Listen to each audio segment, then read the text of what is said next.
अस्सलाम वालेकुम। आज का हमारा मज़मून है आलूदगी। चलिए लिखना स्टार्ट करते हैं।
آلودگی۔ آلودگی ہمارے ماحول کے لیے ایک سنگین مسئلہ ہے۔ یہ مختلف اقسام کی ہوتی ہے، جیسے فضائی، آبی، زمینی اور صوتی آلودگی۔ فضائی آلودگی گاڑیوں اور کارخانوں کے دھوئیں سے پیدا ہوتی ہے، جو سانس کی بیماریوں کا سبب بنتی ہے۔ آبی آلودگی صنعتی فضلے اور کیمیائی مادوں کے پانی میں شامل ہونے سے ہوتی ہے، جو آبی حیات اور انسانی صحت کے لیے نقصان دہ ہے۔ زمینی آلودگی پلاسٹک اور غیر حیاتیاتی مواد کے زمین پر جمع ہونے سے ہوتی ہے، جو زمین کی زرخیزی کو متاثر کرتی ہے۔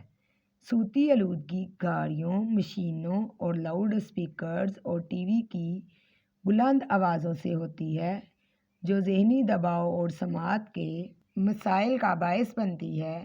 آلودگی سے بچنے کے لیے ہمیں درخت لگانے، صاف توانائی کے ذرائع استعمال کرنے اور فضلہ کو مناسب طریقے سے ٹھکانے لگانے کی ضرورت ہے۔